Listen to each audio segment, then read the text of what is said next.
My name is Christina and I paint under the artist name STYNA. I've pretty much been painting since 2012 and then kind of on and off and then in 2017 I pretty much have been painting nonstop. So my art practice it kind of varies from illustration to painting murals, but yeah, over the years I have acquired quite the affinity for like painting large scale works and um, in a different sort of realm, creating picture books. I love, love, love children's books.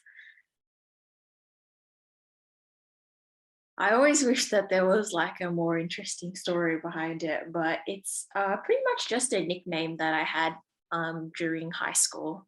So I had a lot of nicknames, and even to this day too, like in my family, we just create nicknames so often, maybe like once every few months, and they either stick for a really, really long time or they stick for like a couple of months. But Steiner is a nickname that I had in high school that pretty much stuck with me, even yeah, throughout like my adult years.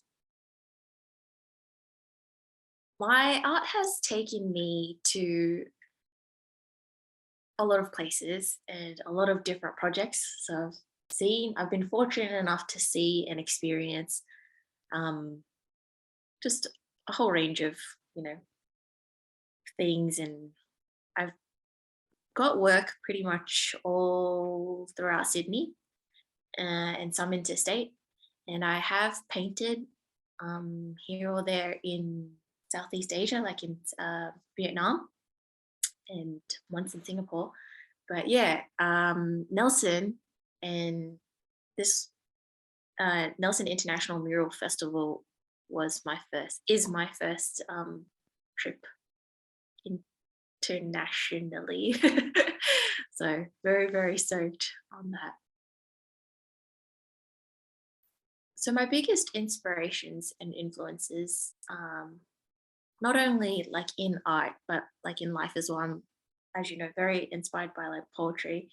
Um, I love, yeah, I get into these sort of like rabbit holes in philosophy, and for a long time I was super inspired by like Maya Angelou, and yeah, I feel like inspiration for me is kind of it's everywhere. Like it's in storytelling. Like I'm really inspired by learning different stories and um, seeing and being present in different and new landscapes too. Like I'm inspired by my cultural heritage, like learning where my family came from, and also like the heritage of different places too. And yeah, it's just everywhere. It's everywhere. It's anywhere, and I feel like inspiration is yeah. It's a tricky question. Okay, so the piece that I created at the hospital, Kootenay Lake Hospital, is called Wild Geese, and it's inspired by the poem Wild Geese by Mary Oliver. And it's pretty much, I found this poem, um, it's in an anthology called The Poetry Pharmacy, Tried and True Prescriptions for the Heart, Mind and Soul by William Sighart.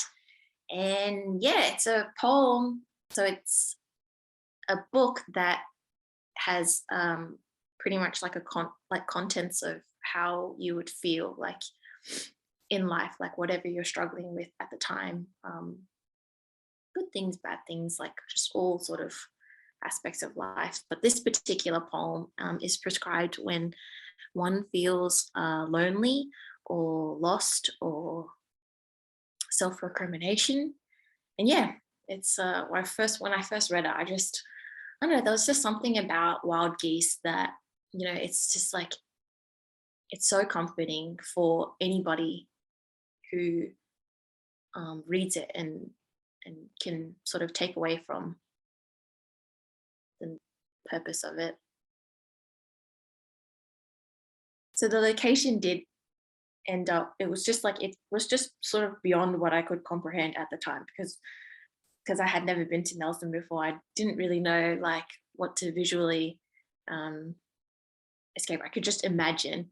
And yeah, it is just pretty crazy, because when we actually started installing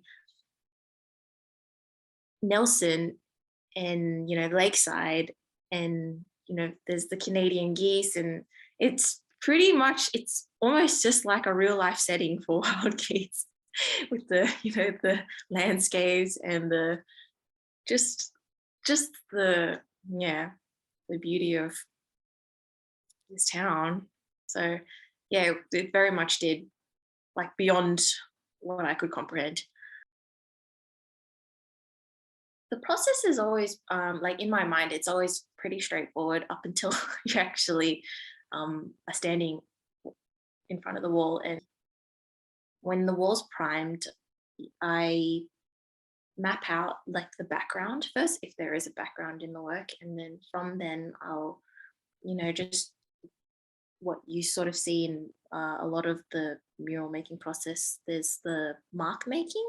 So you might use a tape or a bit of chalk or a little, like reference point, and then you can sketch up your work in proportion to these reference marks. I had to change a little bit of the process so that I'm pretty much working around the sun.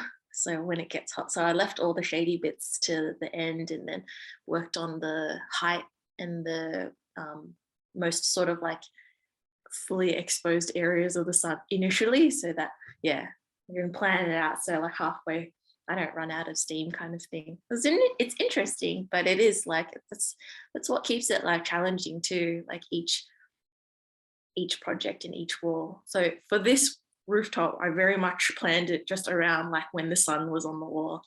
So it didn't really matter like what areas were, because normally, like you want to put a lot of emphasis on, like, say, the focal point of the mural, which I did. I did like try and coordinate too, but I was very much just painting around the sun.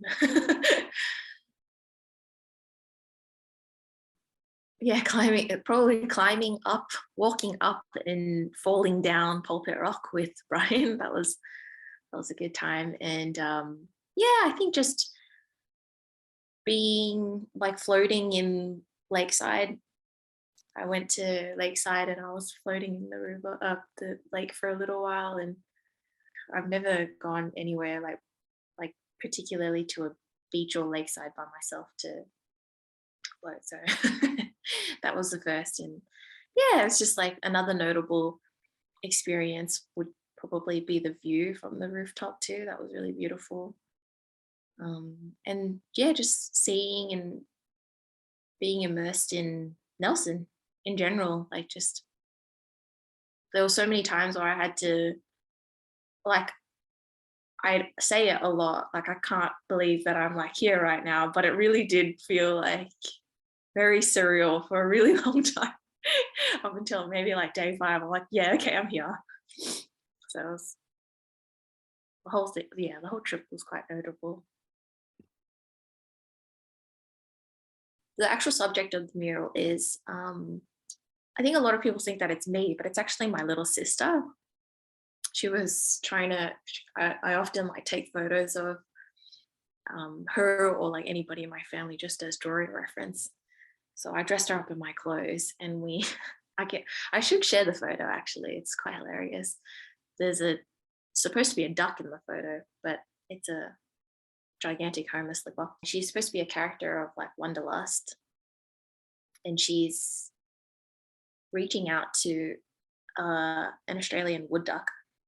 And this is just based off a memory that I had when I traveled abroad for the first time in my life. I can't recall what train station I was at, but I was at somewhere in Europe and at a train station, and feeding the house sparrows, like just feeding bread, whatever pastry I was consuming at the time.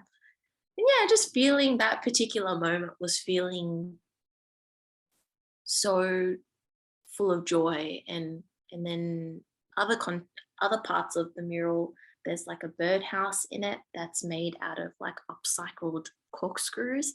And there's a hummingbird, and there's also my favorite like traveling items too, like just my headphones, sketchbook that has an excerpt from Wild Geese on the sketchbook, and this two-sided pencil. There's a lot going on in the mural, but there's a two-sided pencil, and that's supposed to. I remember when I was painting it, Brian was like, "No one's going to see that," but it's that pencil's supposed to be my grandfather, who's actually he's actually not doing too good at the moment, but he's like just so known for inventing things. Like when a pencil gets too short and then you have another pencil that gets too short, he has this like connected thing and then he connects the two and it's just a fully functional pencil again. Like he just thinks up these like really cool, quirky, like inventive things. And the birdhouse theme and this pencil, and it sort of like, yeah, symbolizes him in a lot of ways. And the girl has like she has a lotus on her jacket or her chambray, and the lotus is supposed to represent like resilience and strength and purity, because it's like the Vietnamese national flower, but it blooms in murky water and during the evenings. Can't recall, but yeah, it's supposed to symbolize. Yeah, there's just it's a piece that has like a bunch of loaded symbolism in there. I think that I have to just take a leaf out of what the poem is about, what Wild Geese is about, and what the mural is about.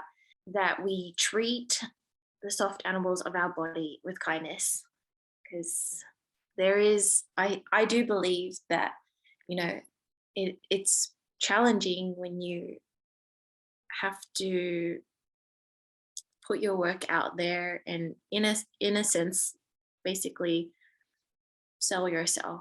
You know, there's a lot of like noise and it's very challenging. Like you're always sort of like you might find yourself always comparing your work, and if yeah, so feeling, you might feel discouraged as well by, you know, someone that's had 10-20 years experience.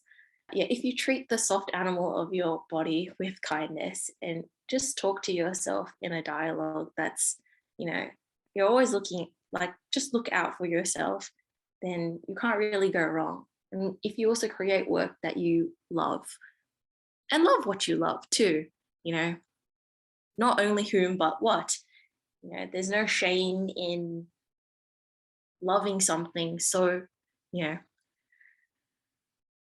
deeply and then showing that. God, it's so cheesy. But yeah, I think that that's, in a very long-winded way, my advice to create work